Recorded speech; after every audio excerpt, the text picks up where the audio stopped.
Tua Tagovailoa is entering the final year of his contract, due to become a free agent in 2025. The NFL's passing leader last season did opt to report to mandatory minicamp and did some throwing today. Tyreek Hill was also there as he seeks a new deal. He has no guaranteed dollars after this season. Here's Hill. Tua should have been paid. I've been saying this all offseason, man, and I know we got a great, front office with Greer and Shore, and they gonna get it done. Obviously a lot of people are comparing the Jared Goff situation and stuff like that, but I feel like Tua is supposed to be up there with some of them guys and past some of them guys, man. Well, I'll tell you one thing: the market is the market. If we didn't have a market, then none of that would matter. It'd just be an organizational thing, Didn't matter if that guy got paid that, because it's up to the organization. So that's what I would say. The market is the market. That's it. Which brings us to this question. What exactly is the market? Oh, there's Jared Goff, second to Joe Burrow. There are 5 quarterbacks who are making an average of $50 million or more per year. All 5 of these have been signed within the last 2 years, including Goff, that 4-year, $212 million extension with the Lions this offseason. There's one name on there that isn't there. Patrick Mahomes, not even on this list, $45 million per. Tied with Kirk Cousins for 8th most, signed that 10-year team-friendly deal, and all he does is win Super Bowls. All right, Jeff, that's the market. Tua is saying the market is the market. Where does he fit into the market in this last year of his rookie contract? Well, I got to be honest, that's a great way of summing it up, because quite frankly, he knows going into this contract negotiation that you can look at that Jared Goff structure, and it really is probably the best mirror image of what the Dolphins will ultimately pay Tua. I can also tell you this: the Dolphins did make the decision. I don't know if this needs to be repeated or not. It seems pretty clear, but Tua is their guy moving forward. So this is not a matter of like, well, we could just move forward this year and not get this deal done. Like, everybody is on the same page. This is just one of those things where we just have to give it time. I would anticipate by mid-July, before training camp begins, we will see a Tua with a new contract in Miami. Okay, so that's interesting, Jeff, because this is the most definitive that I have heard of this. So he is definitely their guy. They do plan on moving forward with him. Tim, does that give you any sort of pause, given his injury history, which has certainly been brought up as a point that makes this a little bit more of a complicated negotiation? Yeah, I actually don't think the injury history should play a whole lot into the decision of whether or not they want to go with him. I think the bigger issue is, do you feel like he's the guy and he's the best available guy? And do you think that because of what the market is, that he's worth paying, over $50 million to?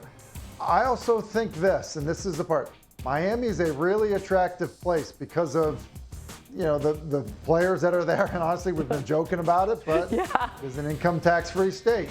And so there are a lot of factors there. Listen, it's a lot of money. You're talking about a lot of taxes. So listen, the reality of it is, too, when you look at guys that could be available, okay, and I'm not saying all of these guys will be, but a year from now, is it Dak Prescott? Hey, by the way, is it Aaron Rodgers? Is it, next group, the Drew Locks, and, does he play some and play well? Does he earn a chance to be a starter somewhere? Like, there are Mac Jones. Like, there are guys that Deshaun Watson, what's that going to look like after what happens in Cleveland this year? Like, the market, I think, is going to look different in terms of who could potentially be available a year from now. And so, like, racing to pay Tua over $50 million a year when there actually is probably going to be an influx of quarterbacks that maybe could play at that same level or better. I'm a little surprised to hear Jeff say that, like, Miami is for sure, they're all in on Tua, especially when I see Tua's reaction to his frustration about not having a deal. Because that isn't a quarterback that knows that something's about to happen. I understand, by the way, I want to be very clear. I understand where you're coming from. I had similar questions. In fact, you think about Tua coming off of this next year, if he does succeed, a lot of people will tie that to Mike McDaniel, and perhaps that changes his market. That's why I feel it's important to be emphatic about this. The Dolphins have decided that Tua is their long-term guy, and they recognize that it's going to cost them above $50 million. So just to be very clear, this is the team's approach to these negotiations going forward this summer. Well, Jeff, you give a whole lot of clarity, because I had so many avenues where I would think about, again, like I said, that word structure, with them having maybe some flexibility if that market, to Tim's point, was the influx with a guy that you thought was better. Here's the other thing too, man. And I know I want every player to get played. These discussions are hard. I don't know. When I cover this game and I analyze this game, if I see Tua as a $50+ million quarterback. I know what the market is. I understand what the market is. But you know what? One of those guys that he just pointed out in that market was the first overall pick and got traded for Matthew Stafford and just got paid by his new team. So let's not act like these quarterbacks that we see come up for contracts because they play well. Oh, and by the way, that guy Jared Goff that signed with Detroit actually went to a Super Bowl with the Los Angeles Rams before they decided to trade him and get better. So it comes to structure. I think Tua should be paid. I think Tua is one of the better top-tier quarterbacks in this league, so I don't want people to get that misconstrued.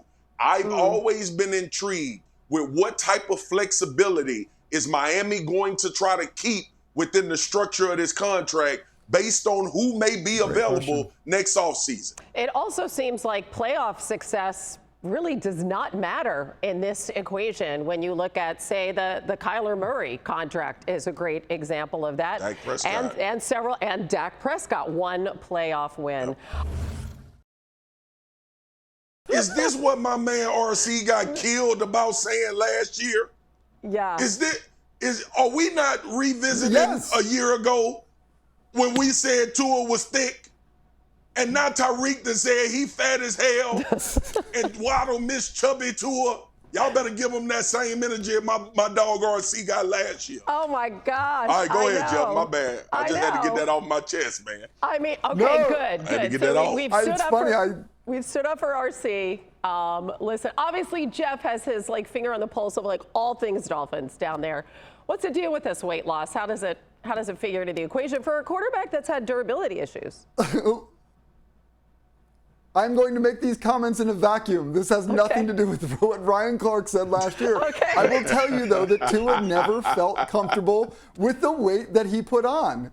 Look, he did that last year in order, and he did say this, by the way. We should be very clear about this. Tua even said it's not that he necessarily wanted to put that weight on. He felt like he needed to put it on to protect himself, to build that neck muscle, to make sure that his upper body matched his lower body. And, I mean, you see it right there. I just think that this was a guy who basically went into this offseason thinking, I believe that I am capable of staying healthy without the weight, that it wasn't as much the weight as it was my ability to understand the way to eliminate some of those dangerous plays, to make sure I fall the proper way, the jiu-jitsu training. I think that he instead recognized that it wasn't the weight that caused him to be healthy. It was all of those other factors. We'll see now this coming season if that plays out to be true. I mean, are there any concerns about him being too light, Tim?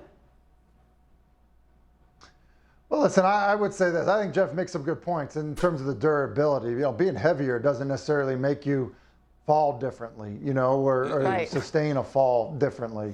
It can help you absorb a hit differently. That is fact. That definitely does matter. But listen, I think you look at Tom Brady played for a really long time. It seemed like he was, losing weight throughout his career. But he was obviously doing things to, stay healthy. He was doing things in training. We heard so much about pliability and all the different stuff. It obviously helped him, hit the ground. The reality for Tua was that was an issue. It was an issue for his hip. It ended up being an issue, obviously, on the concussion front. And so, look, I think players are oftentimes, as they learn more about themselves, investing a lot of money into trying to figure out how to play their absolute best. Sometimes it's heavier, sometimes it's lighter, but ultimately, you got to just make sure you're following the right path. Yeah, I don't have analysis, Hannah. I just need Tua to send me his unthick you guy information. I'm going to use his unfit guy too. Yeah. I'm going to slim down for the football season so I can analyze better. Okay. We'll get to that. If that was the case, I'd miss Chubby Marcus. Yeah. This discussion that Where's Chubby Marcus?